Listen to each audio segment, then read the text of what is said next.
You'll hear a lot about the idea of anybody, everybody, somebody, and nobody. And so you have this idea of something needed to be done. Let's talk about the lawn needing to be mowed. Pretty much anybody could have done it. Everybody sometimes is sure that somebody will do it. Somebody got angry about that because nobody did it.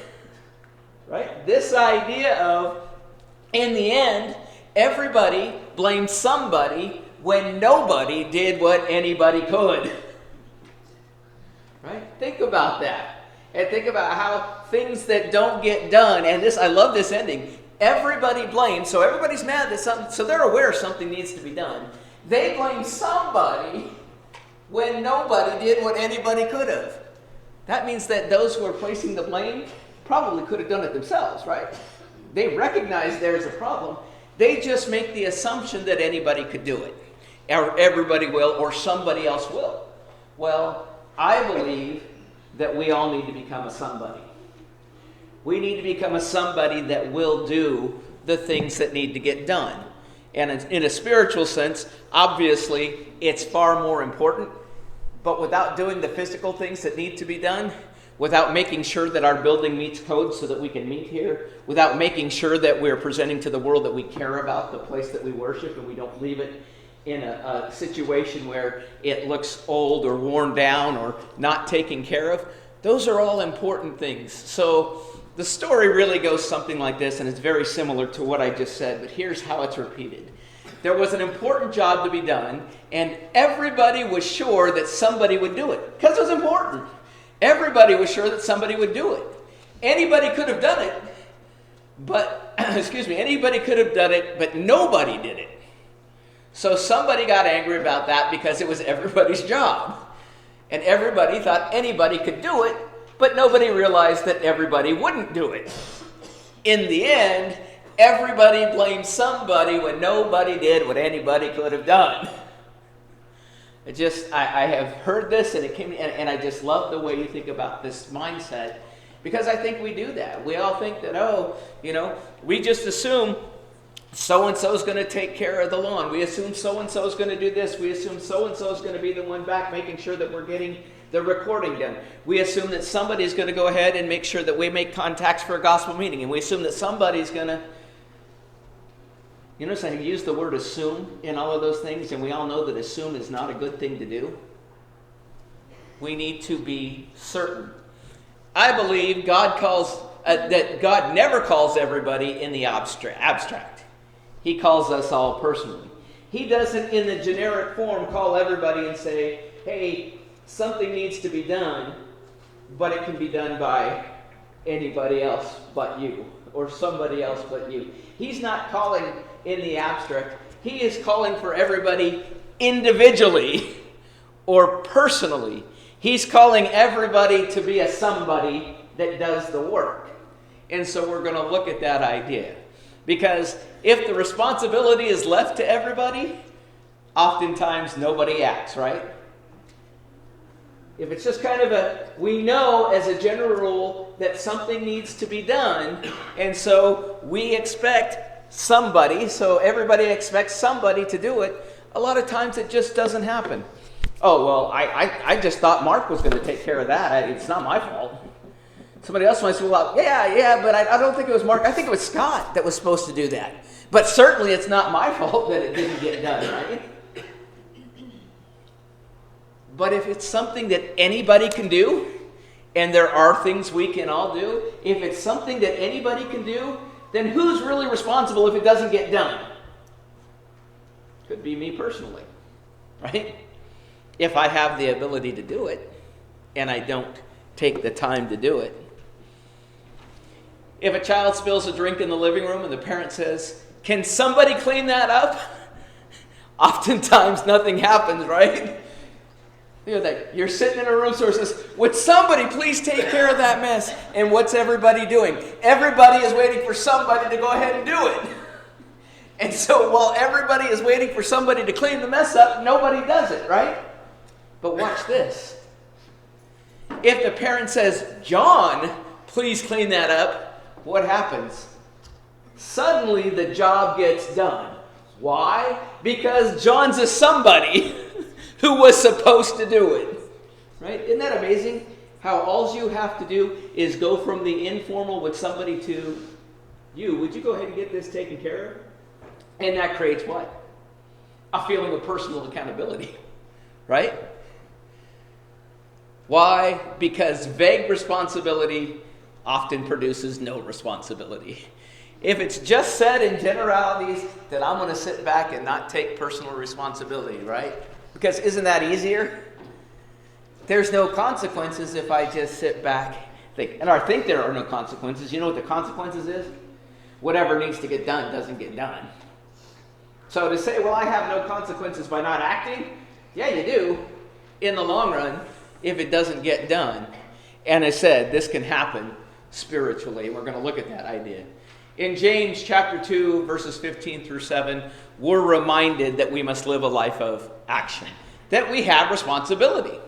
If a brother or sister is naked and destitute of daily food, and one of you says to them, depart in peace, be warmed and filled, but you do not give them the things which are needed for the body, what does it profit? Thus also faith by itself, if it does not have works, is dead. What if everybody thinks somebody's going to provide the jacket or cloak for that person that needs it? If everybody thinks someone else is doing it, then nobody does it. Right? And then everybody sits back and says, how come nothing got done? And really, realistically, can't anybody offer clothing or food to someone that needs it?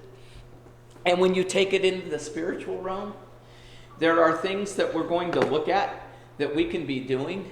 So in order to live a life of action, we must not say, somebody ought to help. You know what?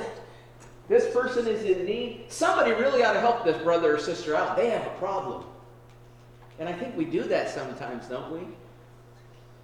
We do. We say right now, maybe there's something that we can do for Sister Jean. And people say, well, somebody needs to do something for Sister Jean. But then what happens? Everybody thinks somebody should do it. And a lot of times nobody does it. But we all have the ability, anybody can offer to help in a time of need. Right? So we can't say somebody ought to help. What about the statement, the church should really, right? The church should really, well, we really should be having gospel meetings. We really should be having a vacation Bible school. We really should be, all these things we really should be doing that are good things. But the church isn't a building. The church is made up of individuals. So every one of us is the church.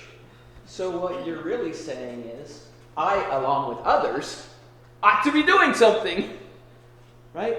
As an individual, if the church is the individuals, I ought to be doing something.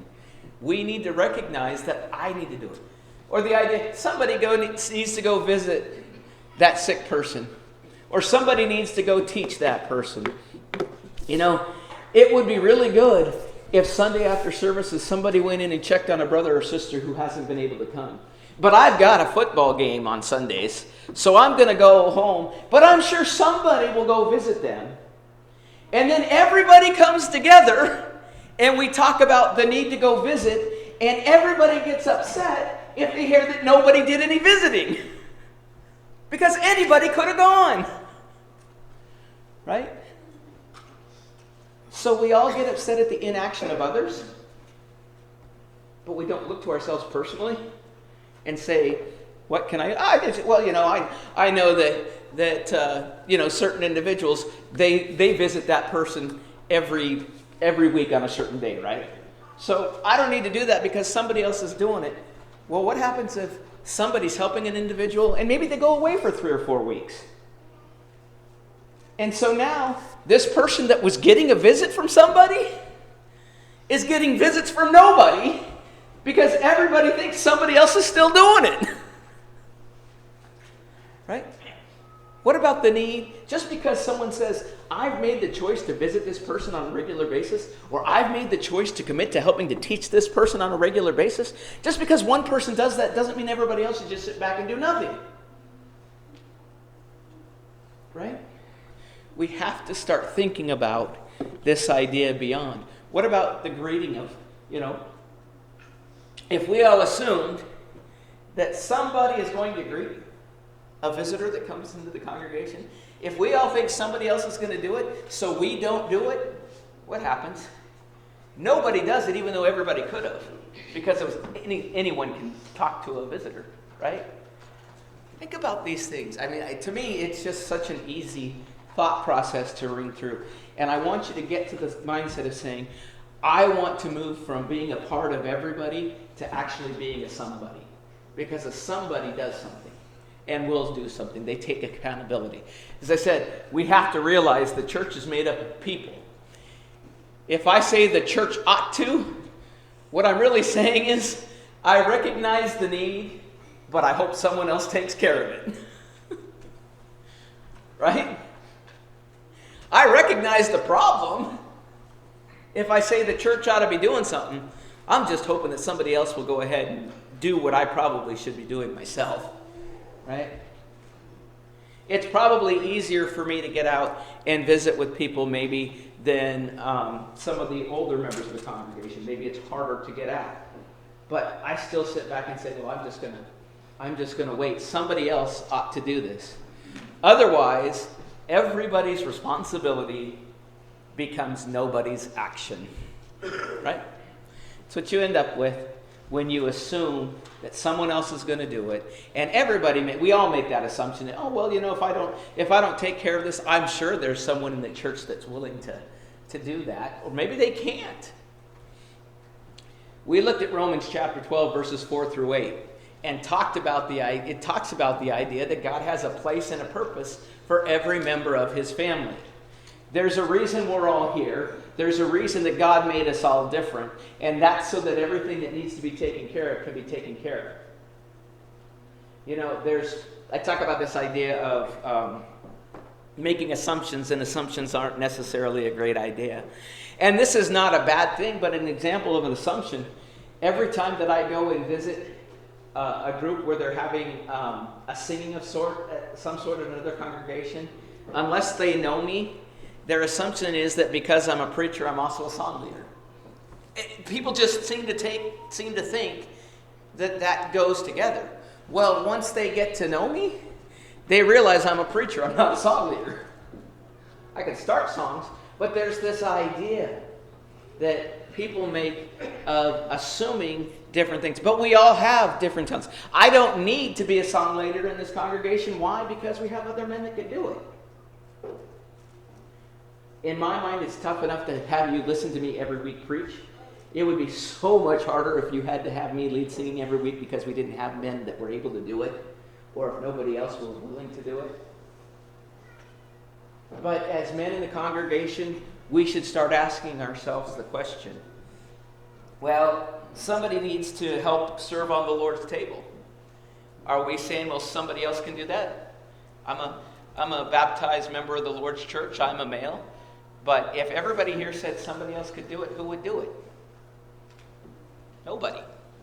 It wouldn't get done. If I'm going on vacation in a couple months. If I went away on vacation and everybody said, oh, somebody will fill in for Rob. Just a generic, somebody will fill in for Rob. There's a good chance that things will get done, but they won't get done in a quick and orderly manner if somebody doesn't step up and say, I will take care of that, right? Somebody has to step up and say, I'm willing to do it, if everybody's waiting on someone else. Otherwise, if nobody steps up, it doesn't work. I think about our Friday night classes. What just happened with our Friday night class? Lonnie had asked me recently to lead the previous class. I was happy to do it. I had forgotten that I had another obligation that I couldn't take care of. So I asked Mark, and Mark was ready to step up, and then situations with his wife made it difficult to do it. So if Mark had said no and hadn't talked to Matthew, if Matthew hadn't stepped up, what would have happened? Class probably would have got canceled, right? If somebody didn't step up and say, I can do this, it probably would have gotten canceled. And everybody would be like, why did we cancel our Friday night class? It's not like somebody else could have done it. Think about that. What if maybe Lonnie was sitting at home and he's thinking, there's no class, and he's thinking, why didn't this happen? Somebody could have stepped up and done it and nobody did. See, then we get a lack of love and trust amongst one another because we feel bad about things. That's why I said we have to move from an everybody to a somebody. We can't say, well, I'm not the preacher or elder, so I can't do anything. Can't say that. There are things that are available to do that don't require it to be done by the preacher. And oh, by the way, here's the subtext. Don't just assume that because you don't have elders, it's the preacher's responsibility. Take that to the bank, because I had to deal with that. I'm not qualified to be an elder. There are things I can still preach, but I'm not qualified to be an elder. So you can't do things that you're not qualified for, but not being an elder doesn't limit me from not being a preacher. Not being an elder doesn't mean I can't lead a prayer. Doesn't mean I can't serve in some form or fashion. I am a child of God, and I have to do something. Instead of saying, well, I'm not this, so I can't do anything, recognize who you are. You're a child of God, which means He's given you some kind of ability, and you have to do something. So, yeah, you may not be able to do X, but you can do Y. But don't just avoid Y because you can't do X, right? Well, I can't preach or teach, so I'm not going to lead singing, even though I can do it. Well, that doesn't make sense, does it? It doesn't make sense. How about I'm not a good teacher or singer? I'm too introverted. I'm just not comfortable. That's a hard one to get over, isn't it? I'm not comfortable standing up in front of people. One of the things that I use and try to work with on this idea of I'm just too afraid to stand up in front of people, I will ask the question, and 99% of the time, it will be a yes. I will say, did you pass high school? Well, yes. Okay. Well, in high school, did you have to stand up in front of the class and say something? Well, yeah, I had no choice, right? Okay. So if you can do that in front of people that are more likely to heckle you and make fun of you than members of the church who are there to love and support you, you have no excuse to say I can't stand up and do it because you've done it in the past. Right?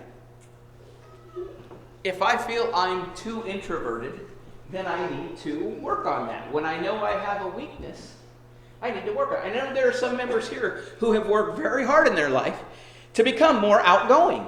That it's not the easiest thing for them to do, but that doesn't mean I just don't do it. It means I need to work a little harder at it. It's the same idea that we tell our kids in school. Our kids say, well, I'm really uncomfortable and I'm not good at reading. So I don't tell, I didn't say to Jared, oh, well, because you're not comfortable reading, don't worry about it. Just focus on math because you're good at that. That doesn't work, does it? That doesn't work. We have to work on the things that we're good at as well, but we have to work harder at the things that are, but that doesn't mean that I'm not a child of God and that I don't have to do anything. So both cases, we have to realize I'm a child of God and I have to do something. I'm just not that talented. You know, there are going to be certain things where we're not talented at. It's not our forte. That's why we have so many members with differing gifts. Because it fills the gaps where people aren't. But you have to be a somebody that will use your talent in order for that to happen, right? If Michael Jordan never picked up a basketball, he had the talent. We know he did because he used it. But if he had never picked up a basketball, would Chicago have had the success as a basketball team that they had? You can say the same. If Tiger Woods never picked up a golf club, you have this talent, but if you choose not to use it, doesn't mean you don't have the talent there, but you're expected to use it. You're expected, you know what? And even athletes, believe it or not, do it for the benefit of others. Yes, they do it for a paycheck, but why do athletes do what they do? They're performing for people, right? Kind of like actors. They're doing something. But using your talent to help others. Oh, look at that. We still have to realize I'm a child of God and I have to do something. Said it once, said it twice, said it 3 times. The solution to not doing something is recognizing who you are and that you have a responsibility. If you recognize I'm a child of God, then I have to do something. 1 Corinthians chapter 12, verses 12 through 27. I had it marked. For time's sake, I won't read the whole thing, but I want you to go back and I want you to think about what's being talked about there. Because here's the breakdown. Imagine if your body worked the way some congregations do, where the hand says, let the feet handle it. Well, the hand says, let the feet handle it, and feet can't do the same thing hands do. Does it get done? No, it can't. Or if the feet say, well, the eyes saw it first. Well, okay, the eyes can see, but how much can the eyes do beyond their vision? They're not going to pick up something and do anything with it, right? They're not going to make it happen. What if the eye says, but the ears heard about it, so they should do something, right? Or the mouth says, I would help, but that's not my ministry. What would happen? The body would not function very long, and neither will the congregation if two members sit back and wait on everybody else. If the feet are sitting back and waiting for the hands to go somewhere, nothing's going to get done, right? You're not going anywhere. So we have to recognize that we can all do it. So what we need to do is ask ourselves, what is it that I do well? We all have something that we can do well. Where can I serve? What's an open opportunity, right? Am I looking for things that I can do? What about just asking, who can I encourage? Who can I encourage? You know, a smile and a handshake or a hug goes a long way. Sometimes encouragement can be said by action and no words at all. Think about when the people Job's friends, they started out good, right? They first went there to cover. And how did they encourage? Simply by being there, right? Sometimes it's just a matter of being there. But I will tell you, I have studied it, and this is a thought that I believe based on how God has made us. I think that there is something to the idea of touch. I do. I think putting a hand on somebody's back or shoulder, it's something that encourages and comforts people. Sometimes you don't have to say a word. Sometimes you don't know the word. Well, I just don't have the words to say. You know what? Don't say anything. Just be there, right? How can I do that? What burden can I help carry? If I can see that somebody is having a hard time getting to services because they're having a hard time with a vehicle, how can I help? Well, maybe I can offer to pick them up, right? Maybe I can offer to pick them up and help them go back.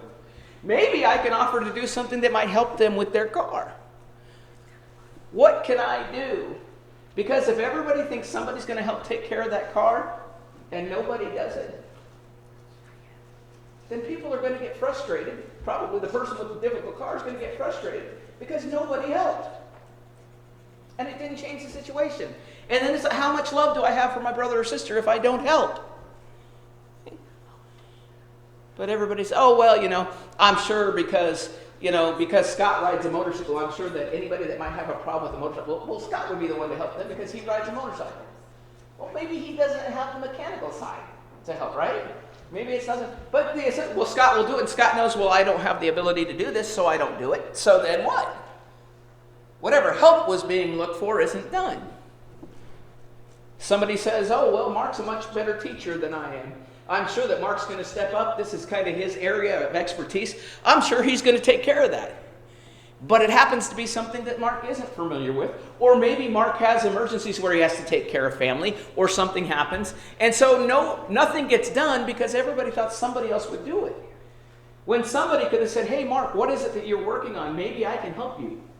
Maybe I can get it done. He went to his son. It got done. If it hadn't, nobody would have gotten whatever the result was that was needed. I asked the question at the very beginning, did it get done? Right? Does it really matter in the end who did it? Nope. Doesn't matter in the end who did it. Does it matter in the end if nobody did it? Yep. Absolutely, right? We've got to think about these things. Somebody must stop waiting for anybody or everybody to do something and start him or herself. Somebody must stop waiting on anybody or everybody. So I want to become a somebody, right? I need to do something myself. Ecclesiastes chapter 9 verse 10 talks about, whatever your hand finds to do, do it with your might. For there is no work or device or knowledge or wisdom in the grave where you are going. If your hand finds something to do it. And do it with all your might. 2 Thessalonians 3:13. But as for you, brethren, do not grow weary in doing good. If I don't do my part, am I doing good? If I have the ability to teach and I'm not teaching, am I doing good? If I have the ability to meet and greet others and I don't do that, am I doing good? If I have the ability to just encourage somebody along the way, am I not doing good if I don't do it? We have a responsibility. But do not forget to do good and to share, for with such sacrifices God is well pleased. God is pleased when somebody says, I'll do it. Right? God is not pleased when everybody says somebody else should do it and nobody does it. Because if it's a good thing and it's something that God wants, he wants it done. And so he's satisfied when somebody says, I'll do it. He's not satisfied when everybody relied on somebody and nobody did it. And that can happen. Luke chapter 10, verses 25 through 37, again for time's sake.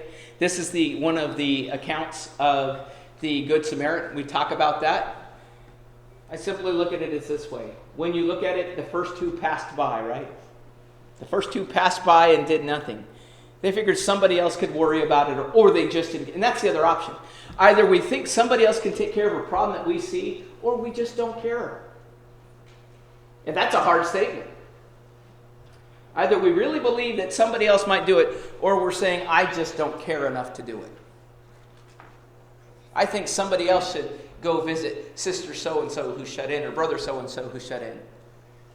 I'm just saying, I don't care enough to do it. So I would say we want to be the person that does not pass by. So what does that mean? Someone needs a visitor, be the visitor. Somebody needs a card, write the card. Someone needs a meal, take the meal. Someone needs Bible study, offer the study. Someone needs prayer, pray with them. Someone needs encouragement, send the text, make the call, speak the word. It's pretty simple, right? If somebody needs something, do something. Right? Don't wait or assume that somebody else is going to do it because they might not be able to do it. Somebody says, will you pray? They call you and they're telling you that they're having difficulty and they really need the prayers of the congregation.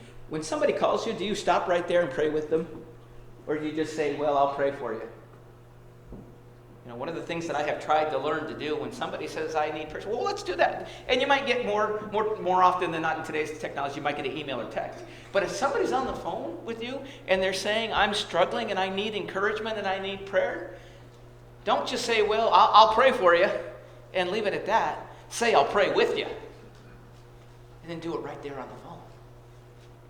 It might even surprise them. But you know what? It's a good surprise. It makes them feel like there's a somebody who cares. When maybe if no one does anything, they think nobody cares. Jesus never left the work for somebody else, right? Think about all the things that Jesus did and all the sacrifices that he did. He didn't decide that he needed to let somebody else, anybody else, fulfill his death on the cross, right? He didn't tell God, well, there's this whole group of everybody and you can let somebody else do it. He was the somebody that said, I will do it. Luke 19:10, the Son of Man has come to seek and to save that which was lost. He didn't say, well, somebody else can go seek him, right? Well, somebody else can go do that. You know? And it confused his disciples and followers because what did he do? He went to seek and save the lost, which means he went and ate with the lost. He had meals with people that other people, even the apostles, were looking down on and saying, you shouldn't spend time with them. Well, obviously, if even his apostles had this mindset that you shouldn't do that, that tells me that everybody is going to not do it because they don't think it's appropriate. Jesus came to seek and save the lost. How often again did we say, oh, well, the preacher can go out and do that. The elders can go out and do that. So-and-so can go out and do that. But what if it's something anybody could do? What am I saying if it's something I can do and I just don't do it? I might be saying I just don't care enough. I got to look to my heart, don't I? Because I really might be saying I just don't care enough. Jesus didn't act that. John 10 and 11, I'm the good shepherd. The good shepherd gives his life for the sheep. He didn't say, well, I need Peter to die on the cross because of the need for people to be redeemed from their sins. Right? He didn't do that. He said, I'm the somebody that has to do it. I'm the somebody that has to act. Philippians chapter 2, verses 5 through 8. Let this mind be in you, which was also in Christ, who being in the form of God did not consider it robbery to be equal with God, but made himself of no reputation, taking the form of a bondservant and coming in the likeness of men. And they understand becoming a bondservant is becoming lowly, right? It's becoming very humble. It's the idea of serving others. It's the idea of if something has to be done, guess what? I'm the somebody that has to do it, right? That's how he took. And he came in the likeness of men. And being found in appearance as a man, he humbled himself and became obedient to the point of death, even the death of the cross. He became the somebody that did it. The church becomes powerful when the members stop asking questions such as, why doesn't somebody do something? You know what you're saying? You're saying, well, why isn't John Ballas doing something? Right? Why isn't Drum doing something? What you're not saying and not realizing is, why am I not doing something? Right? Why doesn't somebody do something? You know what the answer to that is? The answer is because you haven't acted. Right? Because you're a somebody. And if you don't do something, you're part of the reason that nothing's getting done. Start saying, I will do what I can, right? And that's important. I will do what I can. You know, you may be in a place where there are women that are very good teachers that would jump up and volunteer to say, I'll teach an adult classroom. They may want to do that, and that may be an ability, but it's not something they can do because it's not optional. But you know what? They can take that skill and they can use it in the young people's classes and things like that and still teach. And they need to do that. You know, shame on any woman that would say, because I can't teach in the adult class, I'm not going to teach the kids. But shame on any man that says, well, if you're not going to let me stand behind the podium, I'm never going to talk to anybody. It's the same thing, right? It's the same thing. Shame on me when I don't do what I can do. That's what it comes down to. Congregations find growth when everybody chooses to become somebody. And I'm sorry the red didn't work out with this, but somebody who will not let visitors go unnoticed. Somebody who will not leave new converts without love and support. Well, now that they're baptized, everybody else will make sure they're taken care of, right? What happens with that? If everybody assumes that somebody else is going to go ahead or everybody else is going to take care of this young convert, then what happens? Nobody does it. And what happens when nobody loves and supports a new convert? They fall away. Right? It's inevitable. Because your life is changing. You are making a life-changing event. And without the support of others, you're going to fall back into what your life was. Because that's what you know. So, we have to be somebody that makes sure that new converts will not go without love and support. We have to be somebody who will not allow others to drift away without reaching out to them. You know, it's very hard if we recognize that somebody's falling away. But the longer we wait to say something, the harder it's going to be to pull them back. And if we do nothing, if everybody else thinks that somebody is seeing it happening and someone else will do something about it, and I could have done something about it and they fall away, shame on me. Right? Is it easy? No. I think so far in my time as a gospel preacher, the hardest thing I've had to do is to write letters of withdrawal. I don't know any person that writes those or has to sign that it doesn't gut them. But does that mean that we just don't do it? No. We still have to do it. Why? Because if nobody does it, then what needs to be done doesn't get done, right? I have to be the somebody that's willing to do it. I have to be somebody who will not let opportunities pass by without acting. In my case, again, I've mentioned this, it's very easy. A lot of people that you meet, they'll start out by, oh, what do you do for a living? What's your job? You know, I could say, oh, well, I'm a public speaker. I'm a motivational speaker, right? I hope so. I mean, that's kind of what I do. I speak publicly and I try to motivate and encourage people. I could say that. But what I need to say and what I do say is, well, I'm a gospel preacher at such and such a place. And then that's an opportunity. Do I leave it at that?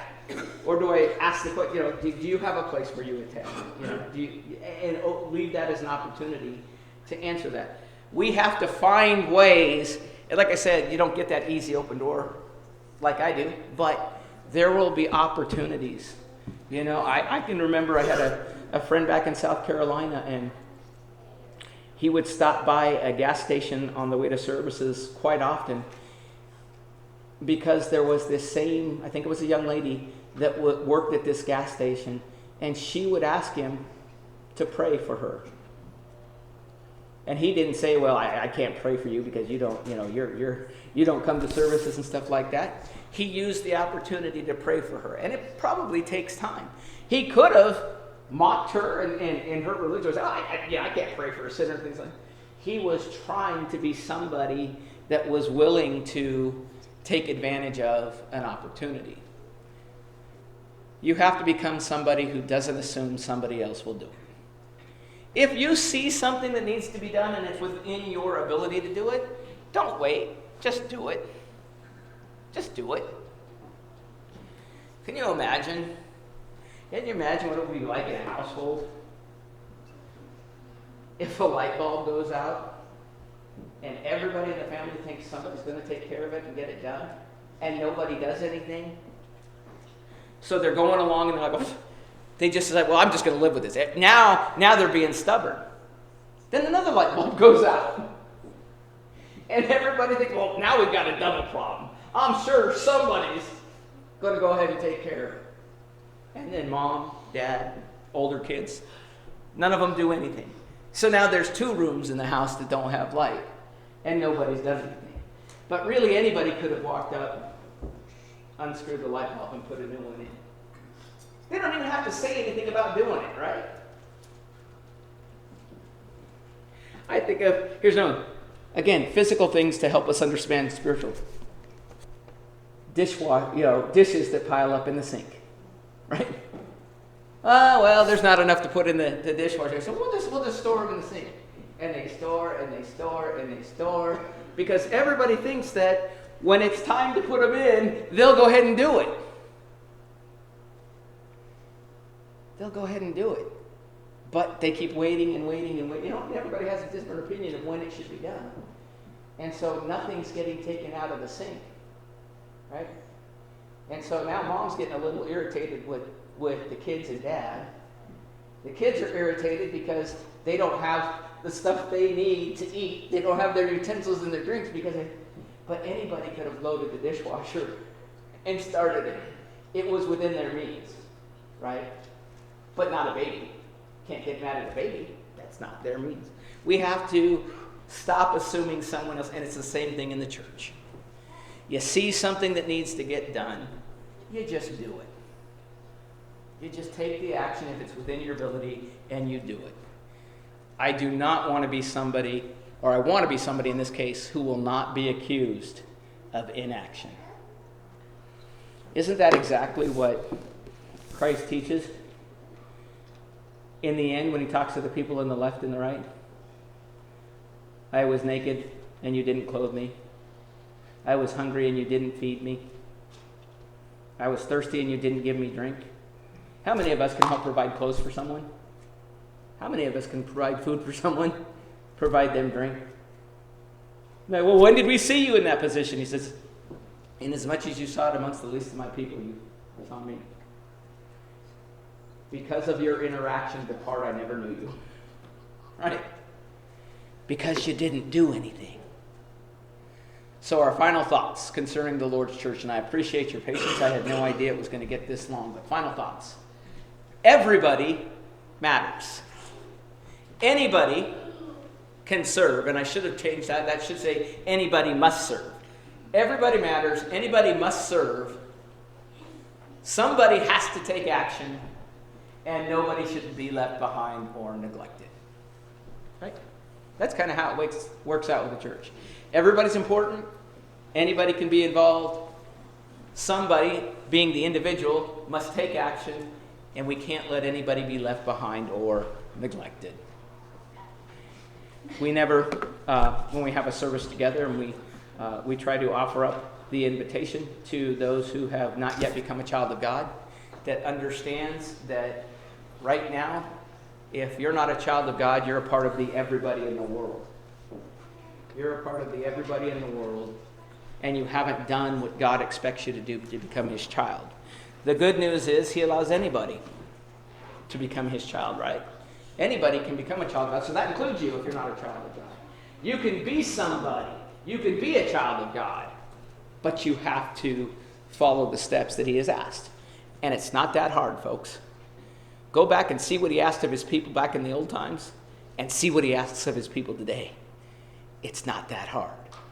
Or if you're a child of God, but you're not a somebody, and you need the prayers to help you to gain the strength to do what God wants you to do, so that you can make sure that nobody is left behind, then we can pray with you and for you for strength. Or if you need to confess of your sins, we should be, and we are, the somebodies that will sit and will pray with you and for you for whatever you need.